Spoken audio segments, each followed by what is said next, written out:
Então, o que eu vou contar é um pouco da nossa experiência de implementação do Guia Alimentar lá em Jundiaí. Uma parceria que começou, acho que desde 2015, antes de eu entrar no Nupens. Então, agora a gente está colhendo os primeiros resultados desse trabalho. Bom, tudo começa, então, em 1998, quando a Organização Mundial da Saúde ela publica um documento orientando que os países desenvolvam diretrizes alimentares, né, guias alimentares para orientar a sua população sobre alimentação saudável.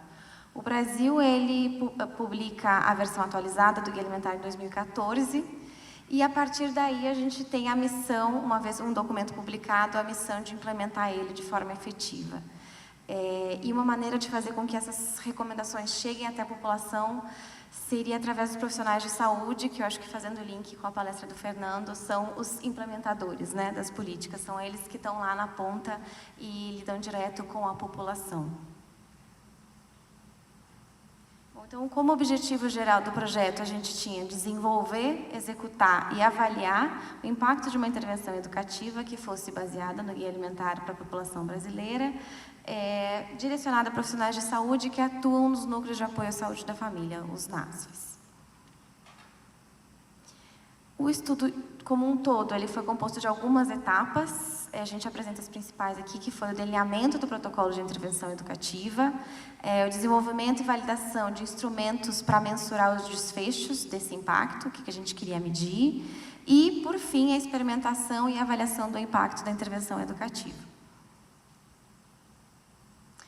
Para a construção do protocolo, então, falando da primeira etapa, né, a construção do protocolo. Para a construção desse protocolo, a gente usou 3 referenciais que nortearam o desenvolvimento. O Guia Alimentar como referencial técnico no campo da alimentação, a prática colaborativa interprofissional, que é como a Organização Mundial da Saúde define as equipes multiprofissionais de saúde e como elas devem trabalhar de forma colaborativa para atender de forma mais qualificada as demandas de saúde da população, e a metodologia crítico-reflexiva, que orientou, na verdade, a construção das atividades, que seriam atividades que usassem, basicamente, metodologias ativas de ensino e estimulassem essa construção crítica nos participantes.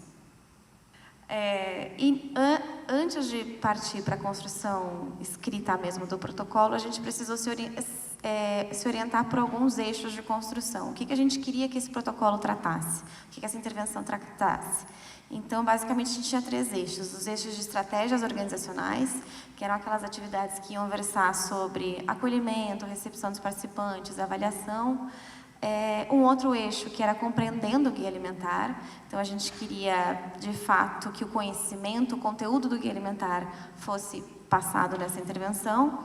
E um outro eixo que era implementando o Guia Alimentar. Como que esses profissionais iam pegar o conteúdo do Guia Alimentar que foi trabalhado durante a oficina, durante a intervenção, e traduzisse isso para a prática de trabalho deles. Então, aqui a gente tem um exemplo de uma atividade do protocolo, onde a gente descreve detalhadamente como deve ser feito. Então, todas as atividades tinham um título, um objetivo, duração, material necessário, descrição detalhada da atividade, os objetivos, os resultados esperados com aquela atividade e um referencial teórico.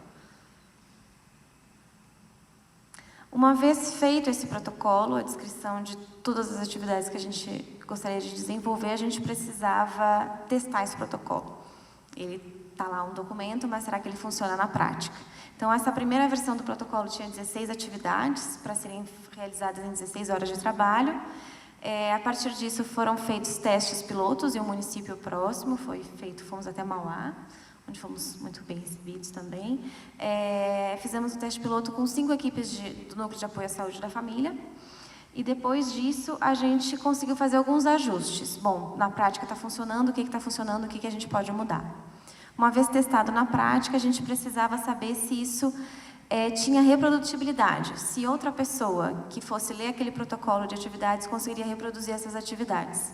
Para isso, a gente usou da metodologia de validação de conteúdo através de um painel de especialistas.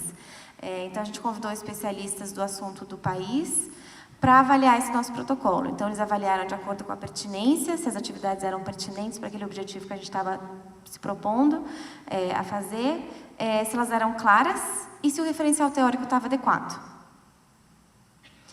Esse processo de validação, então, gerou um paper, um produto, um primeiro produto, onde a gente descreve detalhadamente essa validação do protocolo, quem tiver interesse, saiu na revista de nutrição. Mas aqui, falando muito brevemente dos resultados desse estudo, a gente teve que todas as atividades conseguiram um índice de validade de conteúdo acima de 80%. Então, todas as atividades foram aprovadas e os referenciais teóricos foram reconhecidos nos eixos onde eles deveriam ter sido reconhecidos. Bom, a partir disso, a gente tem a versão final do protocolo. Essa versão final, então, a partir dos ajustes desse painel de especialistas, a gente teve um ajuste no número de atividades, passaram a ter 23 atividades, nas 16 horas de trabalho, dividido em 4 módulos, justamente para flexibilizar a implantação desse protocolo no serviço. A inclusão de atividades de dispersão, para ter entre esses módulos, e o apêndice. Então, a ideia desse manual, que a gente espera ser publicado em breve, é que quem lê esse manual consiga reproduzir as atividades e a gente tentou fazer da forma mais fácil e aplicável possível. A gente passa para a etapa seguinte, que é o desenvolvimento e a validação dos instrumentos para avaliar os desfechos da intervenção. Então, foram desenvolvidos 3 instrumentos, um para avaliar o conhecimento dos profissionais de saúde sobre o guia alimentar, um outro para avaliar a autoeficácia e eficácia coletiva desses profissionais, que aqui a gente entende a autoeficácia, que é quantos profissionais se sentem capazes de falar sobre alimentação saudável na atenção básica, e a eficácia coletiva é quanto eles acreditam que a equipe deles é capaz de falar sobre alimentação saudável. E um outro instrumento que avalia as práticas desses profissionais de saúde.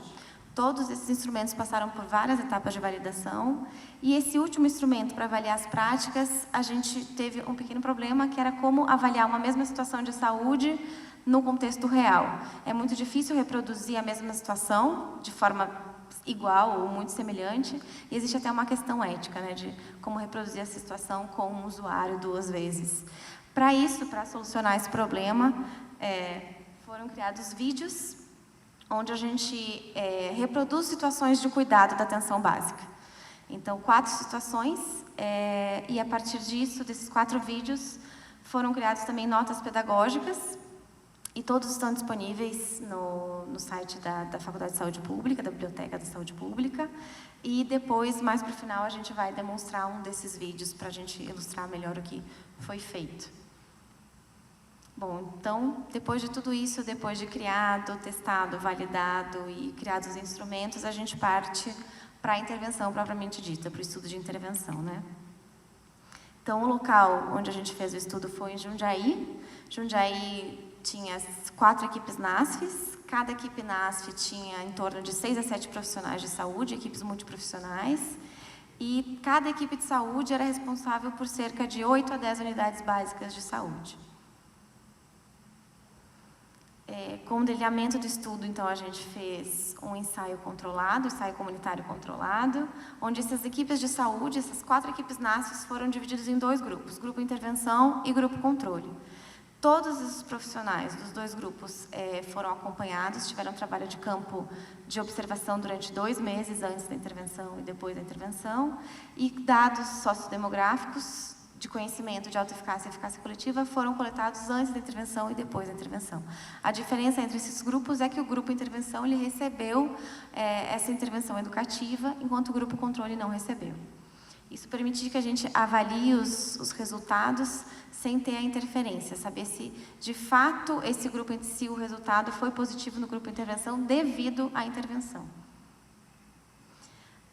Depois disso, depois do alinhamento da pesquisa, a gente teve ainda o treinamento da equipe executora. Então, a gente contou com uma equipe de 4 facilitadores, 2 apoiadores e mais 2 observadores. Isso, para rigor metodológico, os observadores tinham um checklist, onde eles acompanhavam tudo que estava sendo desenvolvido na oficina, né, na intervenção educativa, e se estava sendo desenvolvida conforme planejado. Depois a gente teve 2 oficinas de formação que aconteceram de forma simultâneas. E a avaliação da intervenção educativa. Então, aqueles desfechos de conhecimento, autoeficácia e eficácia coletiva foram coletados antes e depois, e a gente avaliou através desses instrumentos previamente desenvolvidos e validados.